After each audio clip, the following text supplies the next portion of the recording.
I'm Marie Bernard, host of Synchronicity, talk radio for your mind, body, and soul. Join me Mondays at noon as we explore the universal energy that connects us all. Let's discuss our journey of self-discovery, joy, presence, and living with authenticity. We can create positive change in the world, and it starts within each one of us. Synchronicity, talk radio for your mind, body, and soul. Mondays at noon on CITR 101.9 FM, Vancouver.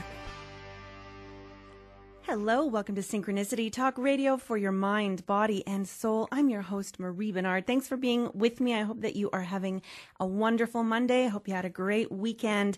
And today we're going to be speaking about love cycles, the 5 essential stages of lasting love. We're going to find out what those stages are, so you want to stay tuned for that, and how we can move through them and maintain the love that we want to keep in our lives. So the author we're going to be speaking with today is Linda Carroll. She's the author of Love Cycles, and she's been a couples therapist for over 30 years. She's certified in transpersonal psychology and imagotherapy and is a master teacher in pairs therapy.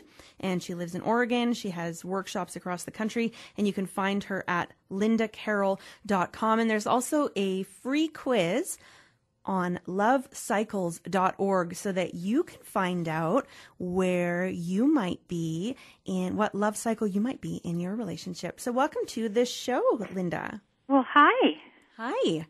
Thanks for being with us today. Yeah, I'm happy to be with you today. All right. I love talking about love. Good, me too. I love it too. And I just loved your book. I read it from cover to cover, and I'm on my second reading now. It's going to be one of those reference books that I keep on my bookshelf and refer back to, I'm sure. So, Linda, what are love cycles? Why did you write this book? That's okay. Two questions, but okay, let me start with the second question.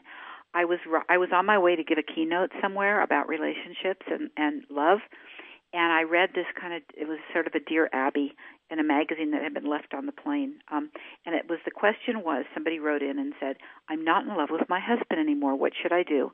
And the person writing the article, the responder, wrote back and said, well, you should find a good lawyer because the relationship is obviously over. And I was so distressed by that when I got to the place that I was giving the keynote, I actually opened with that. And I didn't even plan it. I had a whole planned talk. But what happened is it came out of my mouth was that everything moves in cycles. The seasons of the year, waves on the ocean, our professions, our relationships with family, love relationships are cyclical. And we go through predictable cycles that we know about, and that in one of those stages that we start with and that we often get into is the feeling of romantic love. But we don't stay in that place. And what happens is that when people move out of that stage and they're not feeling the feelings, they think something's wrong. But there's not something wrong.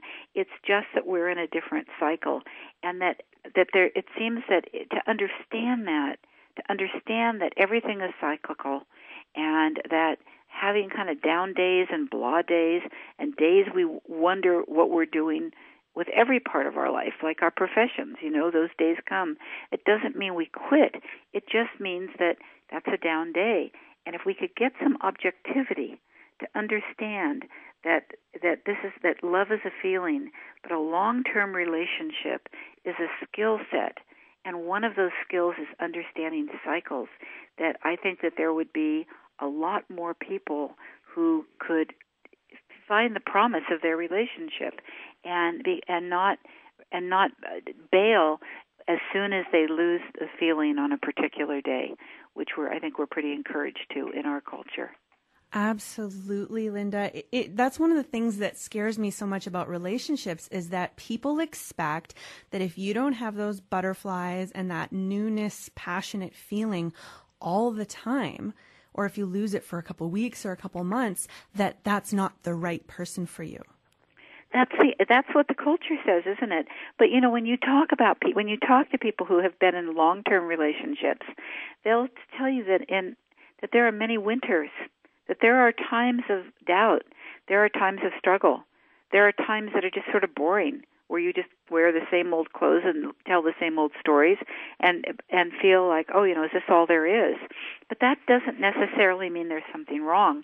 And in those stages, it seems that the stages are predictable, and we know a lot about them.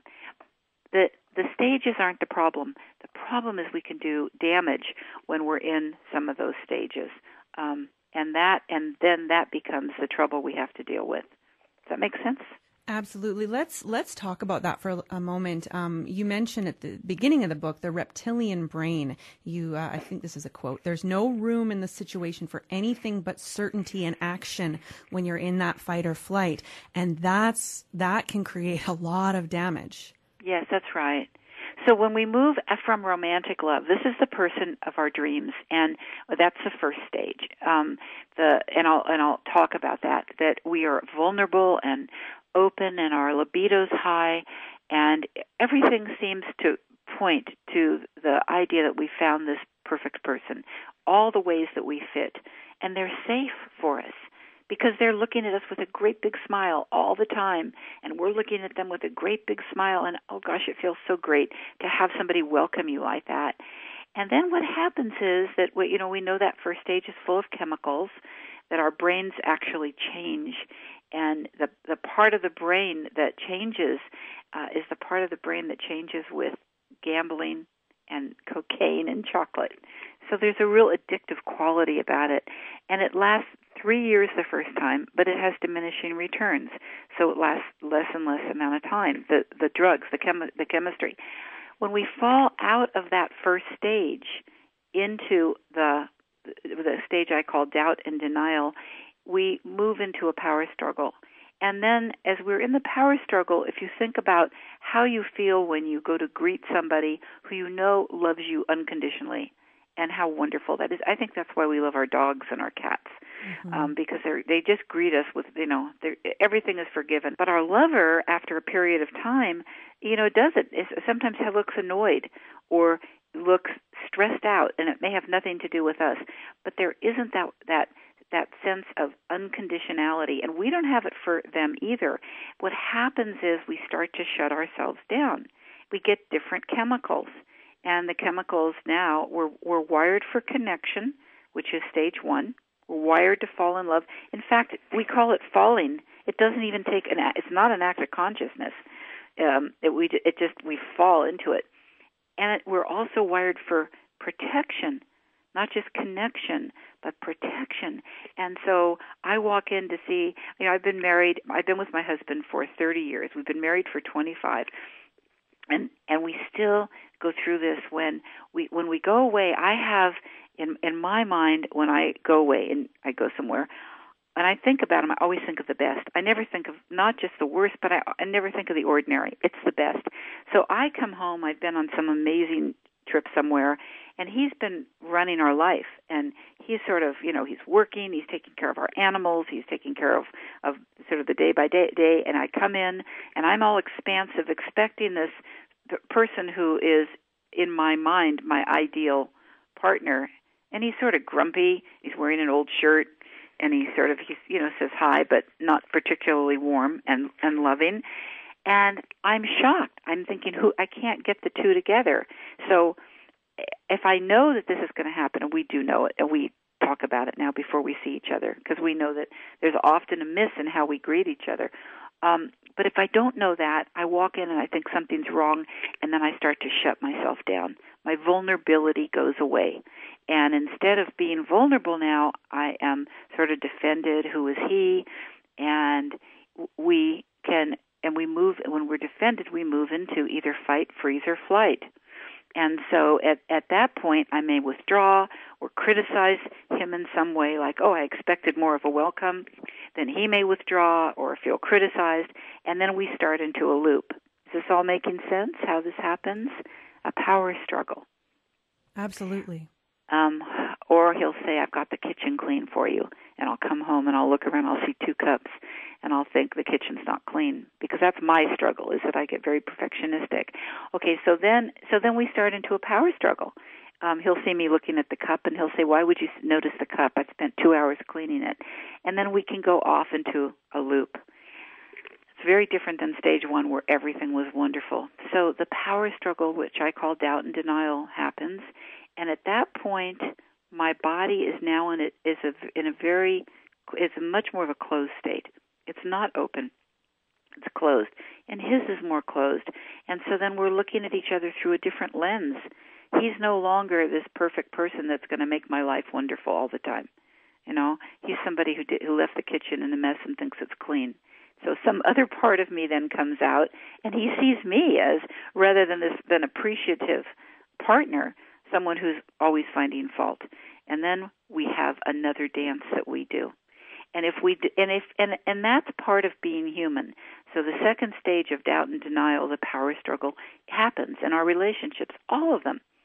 And if we can know that it's a part of being human and maintain our humor and our kindness so that we allow that to pass, and then we don't have to create damage in that stage.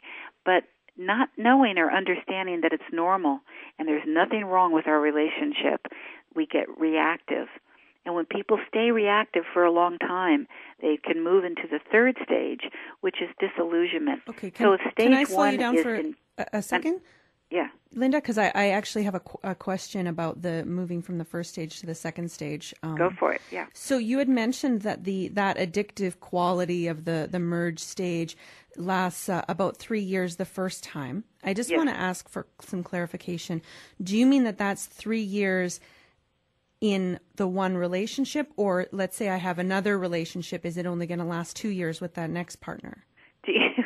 Well, you can't like say, we're all so different. You know, my husband's from New Zealand, and we saw each other once a year for 5 years, so it lasted for 5 years. That's a great way to keep it to last, is to see each other once a year.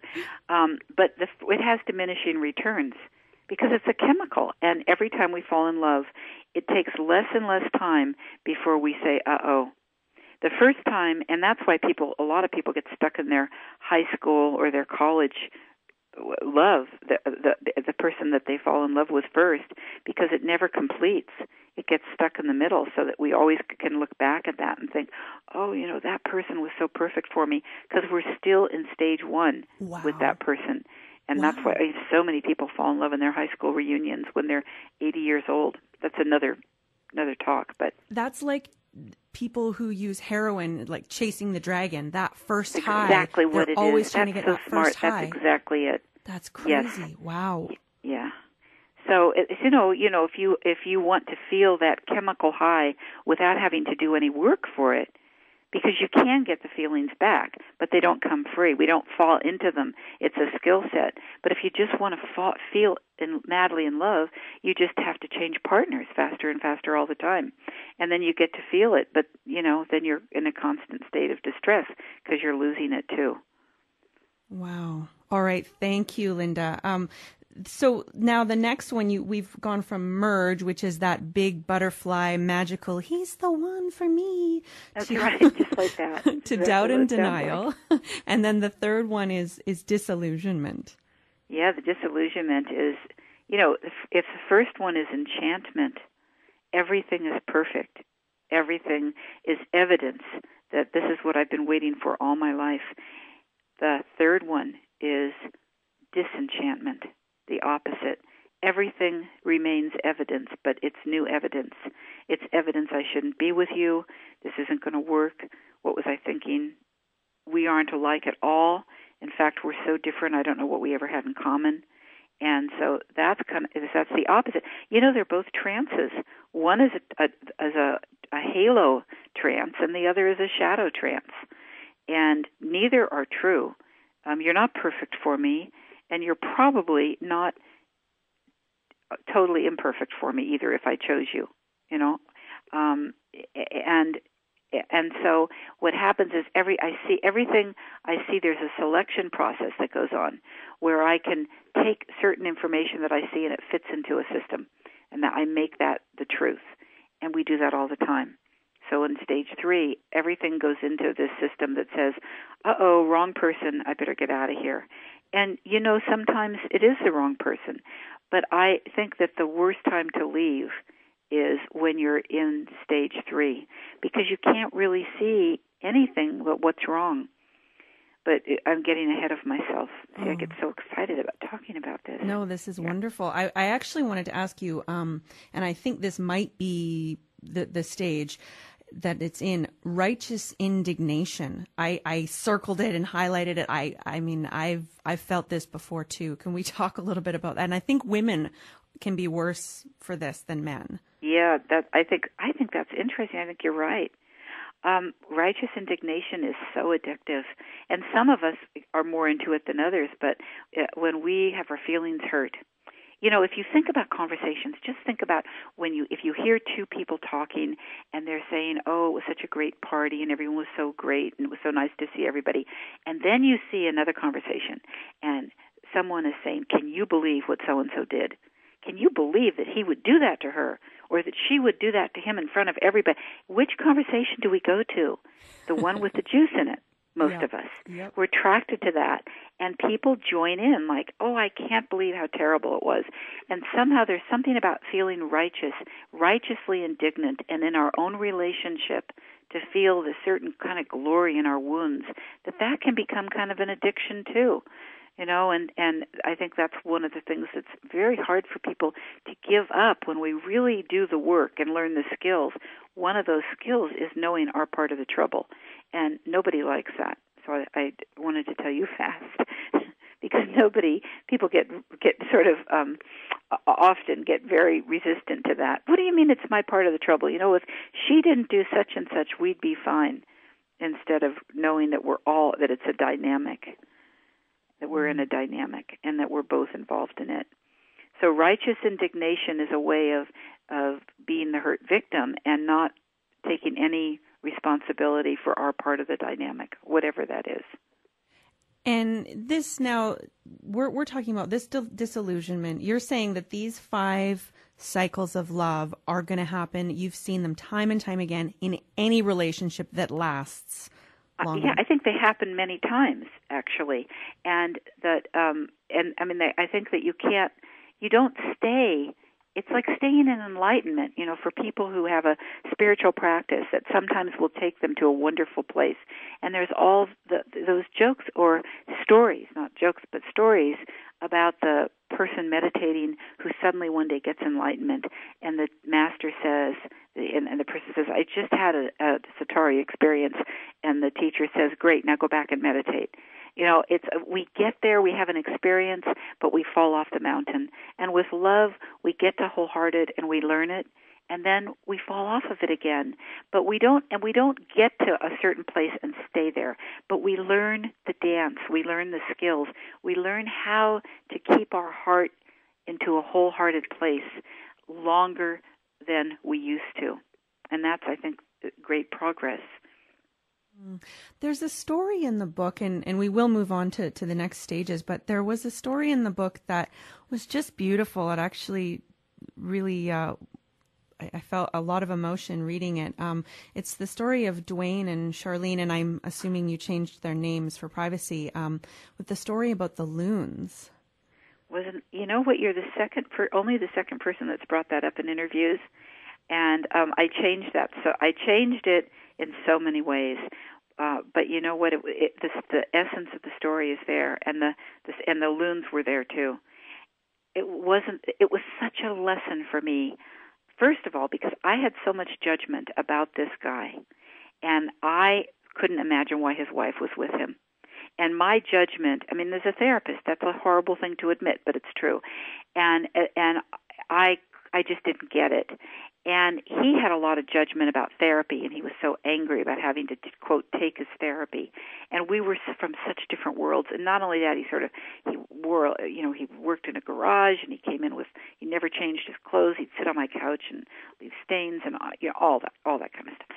So this beautiful thing happened one day with him, which you can share if you want, but I suddenly looked at him, and it was almost magical.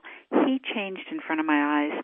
I suddenly saw how beautiful blue eyes, this kind of gentle poet guy, and I had put this whole story about who he was some of what was true, but a lot of it wasn't. And I saw why she loved him, and it was so profound for me, because it wasn't just an awakening to my own judgmentalness, but it was also how there is so much that we don't understand about what goes on between people. And I saw the part of that guy that was really lovable, that was sort of a wild poet, and I really, there was a humility that came into me that day that hasn't left me. And I'm 70 years old, and I've been doing this 35 years, and every year I come to the conclusion I know less than I did the year before. And that was a big time when I came to that conclusion of, I don't know anything. This is so mysterious. Wow. But what a moment. And there's a few reasons that I wanted to bring that up. And maybe we won't share the story. Maybe people have to buy Love Cycles if they want to hear about the story. But one thing that did happen is it totally changed your perspective of him. And he grew from that experience, and he had a time where he had it. He was sober, he was kind and loving, and he lost it again. And I wanted to touch on that because we were talking about the impermanence of these cycles and the impermanence of enlightenment. Yes, that's right. And we lose it again and again. And we have and for all of us, we have these moments where we get clarity and where our best self comes out. And, we don't just fall in love in a vacuum. I think what happens with all those chemicals that go on in our body is that we are actually seeing the possibility of the other person. You could say, whatever your language is, you could say we're seeing their spirit or their higher self, or, who their essence is, and we fall in love with the promise of that. But then we've got to do a lot of work. We need skills to be able to go through this journey of love and hold on to that essence or remember it over and over again. Mm. Because when we're defended, it's not your essence that shows up. When we're defended, and when we're startled, or when we're protecting ourselves, what shows up is our fight or flight person. Now, that's interesting because, we will talk about decision in just a moment, which is the next stage. And sometimes people, we all get into fight or flight when we're triggered for whatever reason. We feel like we have to defend ourselves. And especially once we're out of that magical, addictive merge space, we're more easily put into fight or flight. But what about people who, because what you're teaching is to catch that, to see your reaction before you do some catastrophic damage. Yeah, to catch it or to recover quickly from it. About a month ago, we were having people to dinner, and I was doing a late interview, and in my office, and my husband was cleaning. Again, we're back to the kitchen, cleaning the kitchen, and I did this interview, and I was sort of, I was on a roll. I just sort of felt like the goddess of love. I've been working on this my whole life. I understood it, how to have resilience, how to forgive, how to let go. I hung up from the phone, and I went into the kitchen, and he had done nothing. We were having people over in 5 minutes. I was so angry and upset. And I said, and, actually he hadn't done it. He had been cooking, but that's another story. But I said, what did you do? And he said, well, what did you mean? And we just got into this really nasty fight very quickly because we were both anxious. He had a whole reason, which was a very good reason why he hadn't done it. But I went into my fight or flight. He went into his. We got into a nasty fight with each other. And then I started laughing because we know now that that's not who we are. He said, why are you laughing? I said, because I had this thought that a video was on me, and I just did this whole program all about, getting to wholehearted love, and now we're here like in a cat fight 5 minutes later, and I thought, what if the program suddenly had a video and they were showing me, here I was 2 minutes later having this argument with my husband, and he started laughing, and it was over. It was maybe 3 minutes. Now, that's the kind of thing that could have gone into something that could have gone on for days at one time. So we fall into it, but we can get out of it if we have humor, if we have goodwill, if we can recognize, that I just went in and attacked him. And so this part of me that can talk about all of this has still not a realized person, that I can get triggered by my own distress, and I care, much more about how the house looks than he does when people come over. So I go into anxiety, and then I go after him. But we can move out of that very fast. We don't have to get stuck into those places. I don't think we will ever, as humans in relationships, get to a place where, if we're real, that we don't get into some kind of stress and then trouble, because as you go through your life, there's lots of stresses that happen at different stages of life, and they can take you down. Remember, there was another story in there about a couple where they had worked it out. They had done so much work on themselves, and they really had a great relationship. And then they started arguing about who was right, about who had said what, and the arguments got pretty heavy. And then the woman came to the realization that they were in their late 70s. They really were afraid of losing their memory, and the fight wasn't really about who was right. It was really a cry for saying, "Oh my gosh, am I losing it?" And once they understood that, they were able to comfort each other. But it started out by going to that stress place, and then it moved into attack or withdraw. Mm. Well, I just realized we've been talking for a while, and there may be new listeners who have tuned in. So right now we are speaking with Linda Carroll. She's the author of Love Cycles, the 5 Essential Stages of Lasting Love. And she's been working as a couples therapist for over 30 years. She teaches workshops all over the States. And you can also, if you want to find out what love stage you might be in, you can go to her website, lovecycles.org, for a free quiz. This is Synchronicity Talk Radio for your mind, body, and soul. I'm your host, Marie Bernard, and you can find me at spiritualshow.com. And again, the quiz is at lovecycles.org. And it's interesting, Linda, that you were talking about how the couple that was fighting, where they weren't even really fighting about what it seemed like they were fighting about. How often is that the case? Probably 98% of the time, that what you're arguing about is really not what you're arguing about. That there's just a few basic things we really need in our relationships, and when we don't get them, we go into protection. And so we argue about what happens is that we have a desire for something, and that desire comes out as a criticism. So one of the things I teach people, one of the skills is how to find the desire under the criticism. So if my partner says to me, you never hold my hand anymore when we go out, that's a criticism. And when I hear that, my first reaction is going to be to defend myself. Well, what about you? You blah, blah, blah. But what is he really saying? He's saying, I want you to touch me. I want you to hold my hand. What happens is that we, rather than being able to say I miss you, which is such a powerful thing for one person to say to their partner, I miss you. I miss our conversations. What we usually will frame that in a different way, like, you don't talk to me anymore. How come? Which is not very welcoming. And people argue about so many things, which really has to do with safety. I want to feel like you care about me. My feelings are hurt. I don't understand. And if we can get to what is really underneath, we can say, and those are skills.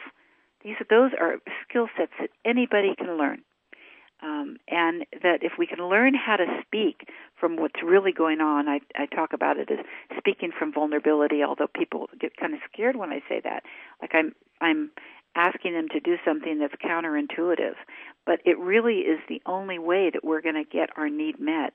Because what happens is we fall in love, we feel joined and connected, we feel affirmed and cared about by this other person, this big smile on their face, and then life comes in and takes over, and stress comes in, and suddenly we're sharing a life, so we don't have this safe place to go to, and we're seeing other reactions in them, they're seeing different reactions in us, and we're missing that sweet connection.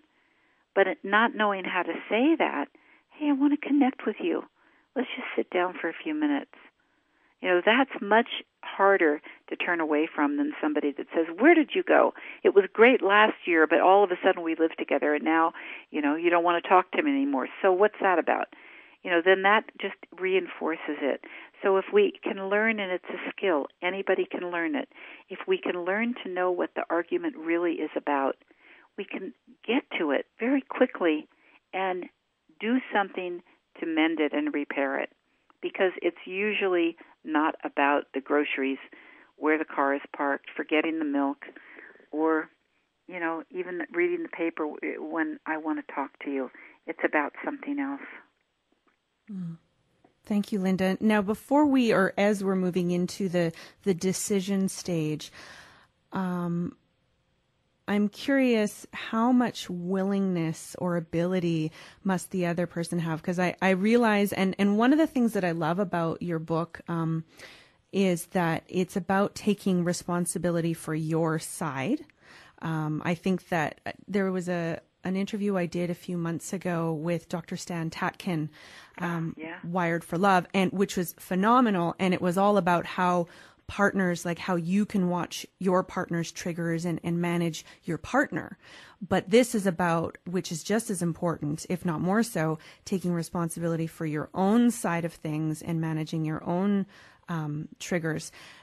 I don't know where I'm going with this, but okay, so we can put in as much effort as we can, and we can have, obviously nobody's perfect, but let's say you are putting in all these efforts, you're learning these skills, you're watching the triggers, and then the other partner is just still stuck in this cycle of fight or flight, refusing to recover or to catch things or to put in very much effort at all.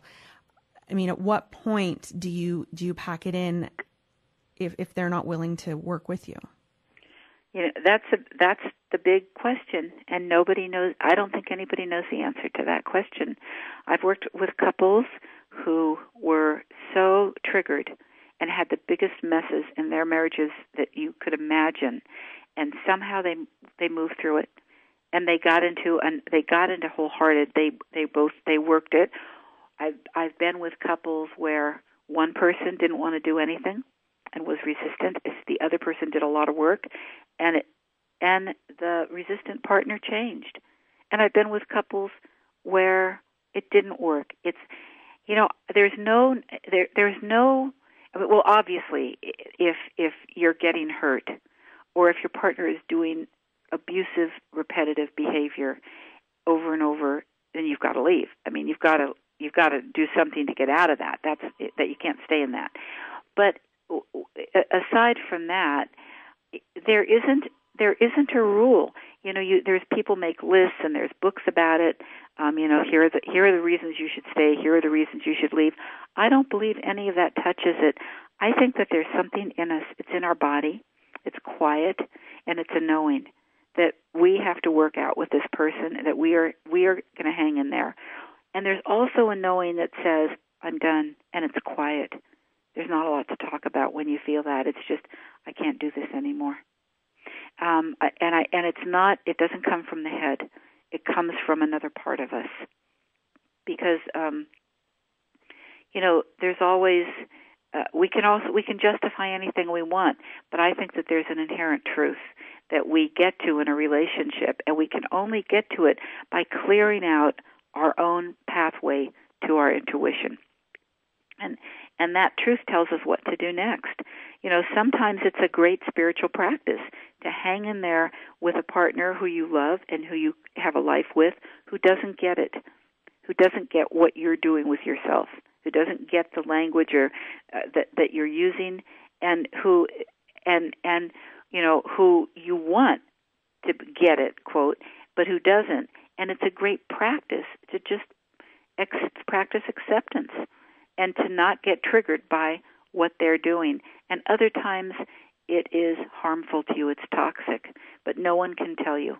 You got to know that for yourself. What do you think about that? No, I thank you for clarifying that. I mean, I just recently ended something that was sort of on again, off again, and we were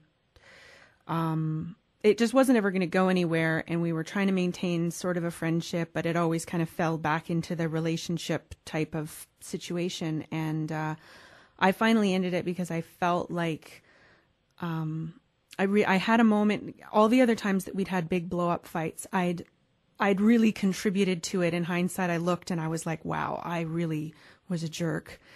And it doesn't excuse his behavior, but I had to take a lot of responsibility for my part in that. But the last big fight we had, I just took full ownership of everything, and he just attacked, not physically, but I just realized that verbally, yes. Yeah, and then I said, I said, like this is getting circular. We'll talk tomorrow. And even the next day, he was still.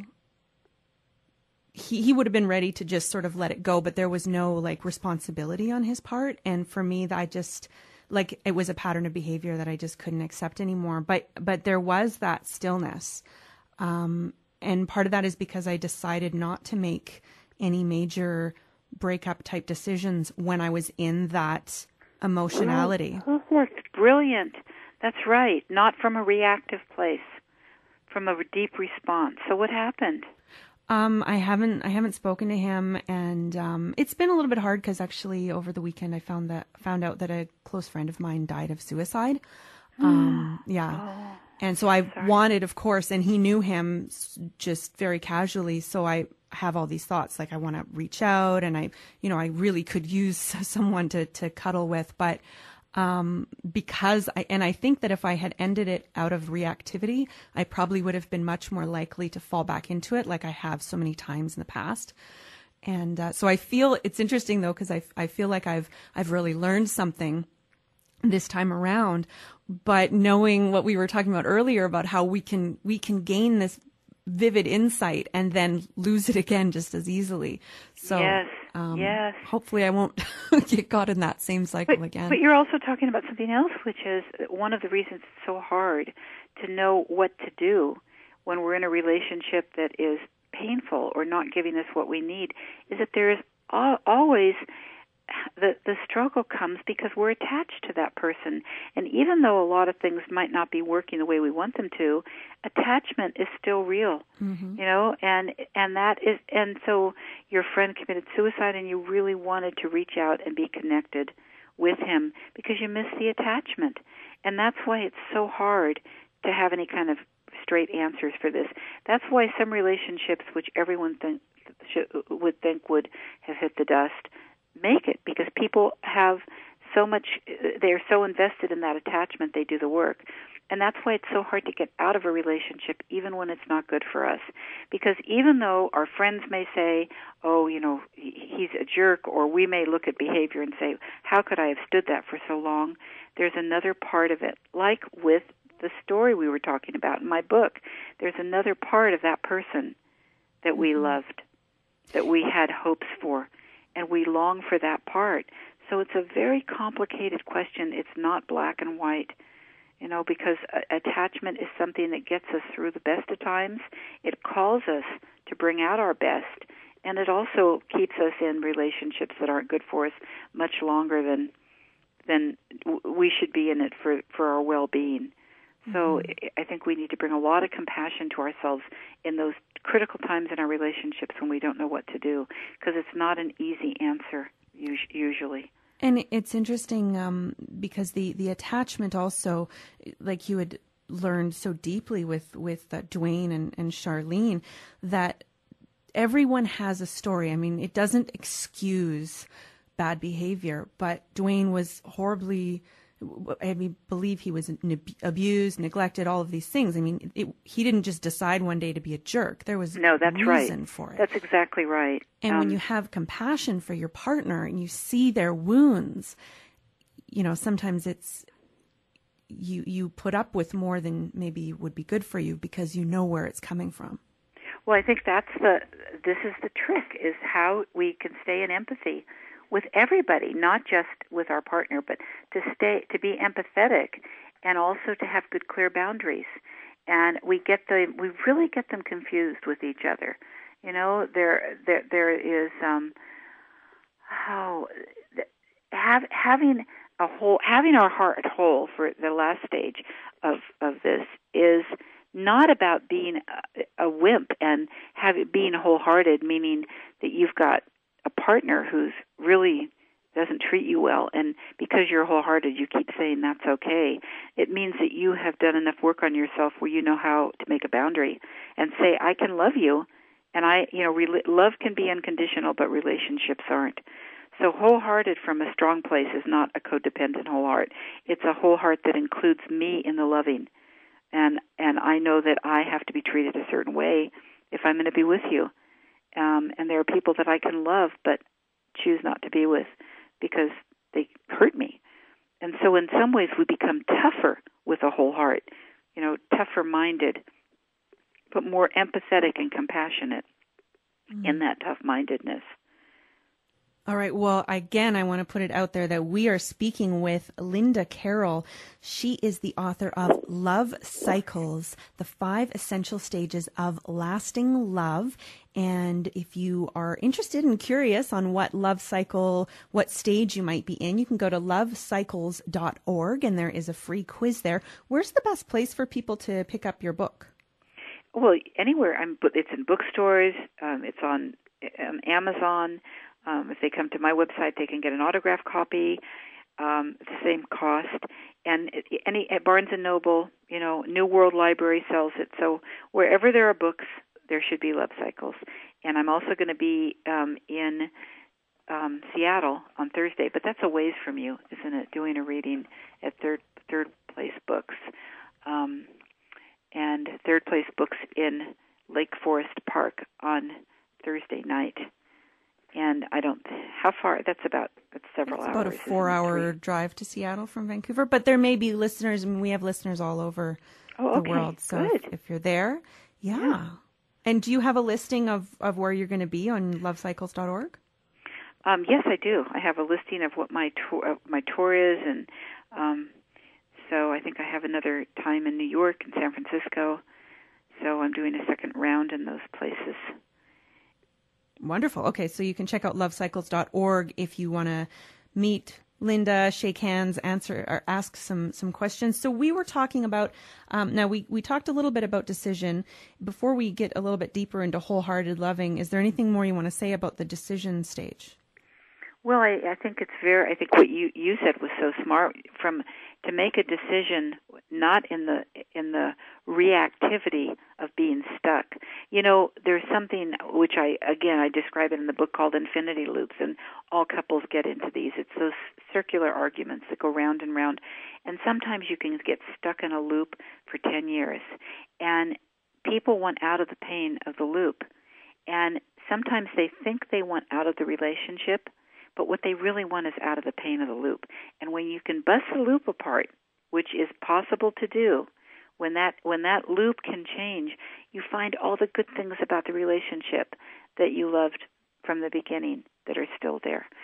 So the doing the work, even though it's counterintuitive when you want to run, doing the work is important, not just because sometimes that can bring back the best of the relationship, but if you leave the relationship, part of that dynamic goes with you because it's your dynamic.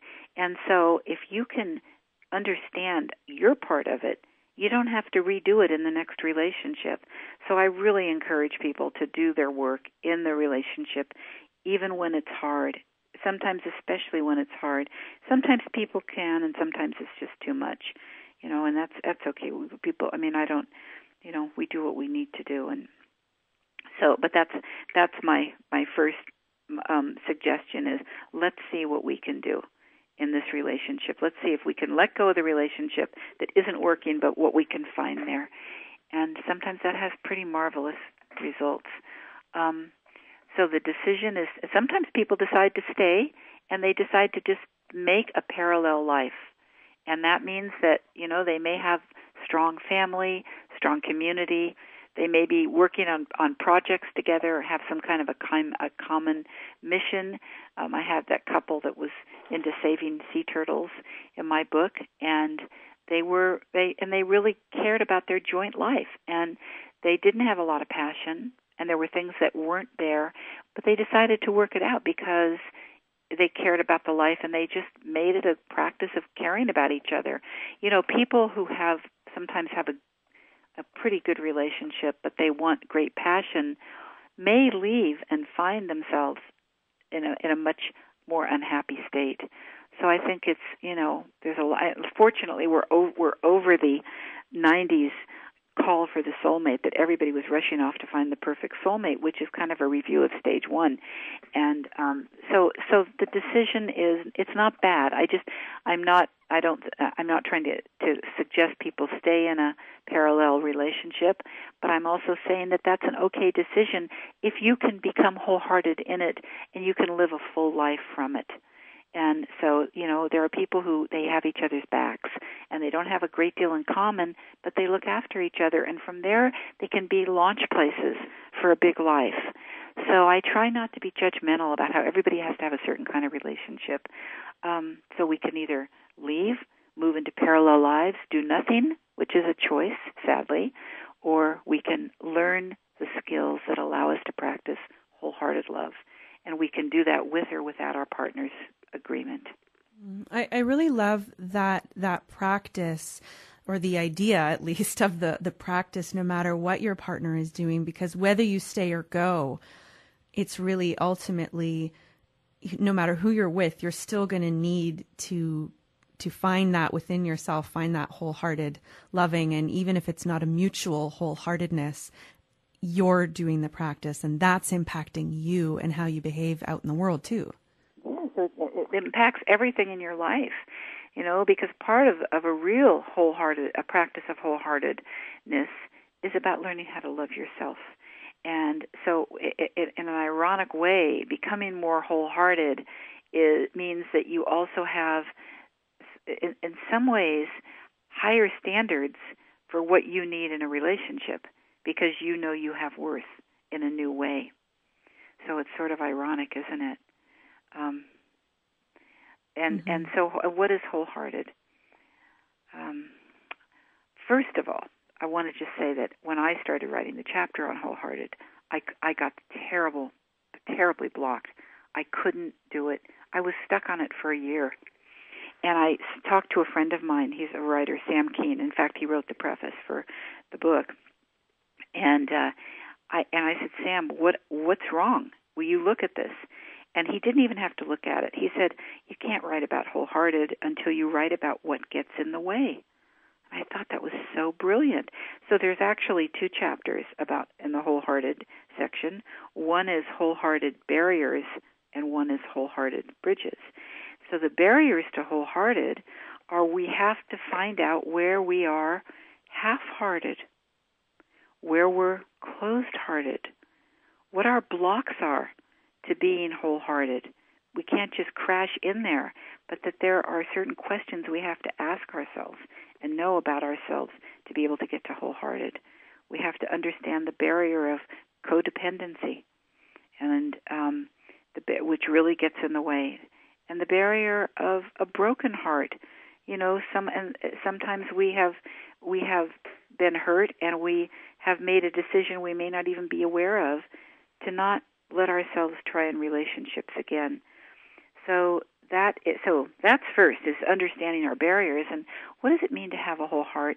You know, the communication skills of being non-defensive and the practices of learning to speak from your vulnerability rather than to attack, and all those communication skills about listening and about working out conflict are so important. But when it comes to wholehearted, the skills we need are really the ones that are taught by the wisdom traditions. The skills of forgiveness, empathy, of humor, something I call radical acceptance. The skills of accepting life on life's terms, that no one can meet our needs, that we don't get everything we want, and that our partner is not going to be everything we want, and we're going to have times of being disappointed, or times of wishing for something else. That's a part of life, and it doesn't mean something's wrong. So being able to accept life on the terms that life is rather than how we want it to be, that's another wholehearted skill. being able to co-create your relationship, learning the skills of collaboration. We fall in love with somebody because we don't see them as weak, we see them as strong. Maybe isn't it wonderful to love someone as strong as we think we are? But how do you learn to collaborate with another strong person? I think that's a big skill. And it's not just about giving in or giving up. It's about really learning true collaboration, which has to do with listening and getting a felt sense of the other person's point of view with empathy, so that you can really speak from their point of view about something, rather than the power struggle. It's the antidote to the power struggle. Sexuality, we haven't talked about sex in this, but, sex changes through the whole relationship. In the merge, it's one way, juicy and wonderful and open, and when we go into power struggle and disillusionment, we become more closed off. We become often more, we become more extreme in our sexual responses. For some people, the power struggle makes them want to have sex a lot because that's a way to connect. And for others, they want to connect first and then have sex. So that in itself can become a power struggle. Often things are pretty cool between people sexually when they get to decision. And how do we bring it back again? How do we use our sexual relationship with consciously that allows for the differences between two people and their sex drives, their stages of life? How do we co-create our relationship in adventure and in lifestyle? And then I guess we go back to, how do we get to the place of feeling wholehearted and really feeling like we've arrived in some wonderful place with our partner, and then the sense that we've lost it. Again, where did it go? And what do we do with that? So those are questions that I ask. Some of them don't have answers, but they're really an important part of a conversation of relationships, so that we have, in all of our relationships, we have a roadmap with language that we both can share. And it's one of the things that I have gotten so much feedback from people about my Love Cycles book and the class I teach, is that I hear two things about it consistently. One is, I'm so glad I'm normal. I'm so glad that these struggles are normal. And the other is, when you're lucky enough to have a partner who would read the book with you or do the work with you, you get a language.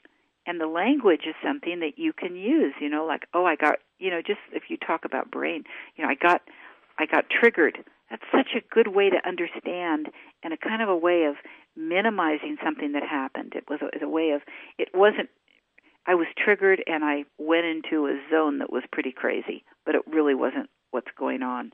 We need language to be able to understand some of the states that we get into, because the person who has the key to our heart also has the key to who also has the key to hurt us the most.